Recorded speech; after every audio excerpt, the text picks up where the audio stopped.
सञ्चालकज्यू, आदरणीय सभाका सभाध्यक्षज्यू, प्रधानाध्यापकज्यू, विशिष्ट अतिथिज्यू, अतिथिवर्ग, अभिभावकवर्ग, शिक्षकवर्ग, विद्यार्थी साथी एवं यहाँ उपस्थित सम्पूर्ण महानुभावहरू, आज यस मिल्ली मोडल एकाडेमीमा भइरहेको वार्षिक कार्यक्रममा नाच्ने खातिर हाम्रो भविष्यमा आफ्नो केही महत्त्वपूर्ण भनाइ राख्न पाउँदा एकदमै हर्षित छु।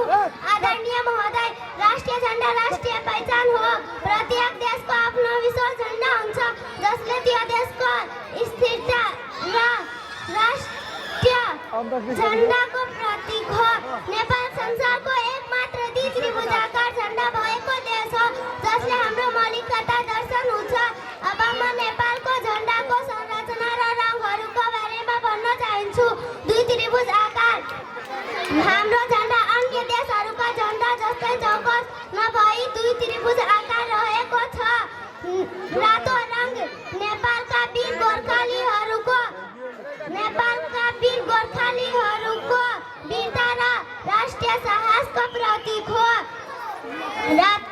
नीलो किनारा शान्ति र इतिहासको प्रतीक हो। सूर्य र चन्द्रमा। नेपालीहरू चन्द्रमा र सूर्य जस्तै सधैँ रहने भन्ने भाव दर्शन हुन्छ। नेपालको झण्डाको अर्थ र महत्त्व। चन्द्रले शान्ति र स्थिरता दर्शन हुन्छ। सूर्यले उज्यालो र उठ्ता दर्शन हुन्छ। नेपालीहरू नेपालका धार्मिक संस्कृति र ऐतिहासिक महत्त्व बोकेको छ। राष्ट्रिय झण्डाको सम्मान। राष्ट्रिय झण्डालाई उच्च स्थानमा राख्नुपर्छ। कुनै पनि अपमान कार्य गर्न कानुनी अपराध हो।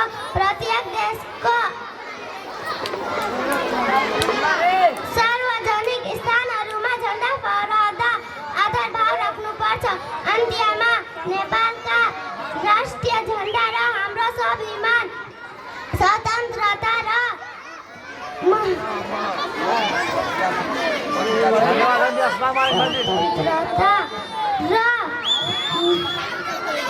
ऐतिहासिकको प्रतीक हो। यसलाई माया गर्न, सम्मान गर्न र यसको गरिमा जोगाउन हामी सबै सचेत हुनुपर्छ। राष्ट्रिय झण्डा मात्र कपडाहरूको टुक्रा होइन, यो हाम्रो पहिचान र सम्मानको चिनारी हो भन्दै म आफ्नो भनाइलाई अन्त्य गर्न चाहन्छु। धन्यवाद। अस्सलामु अलैकुम।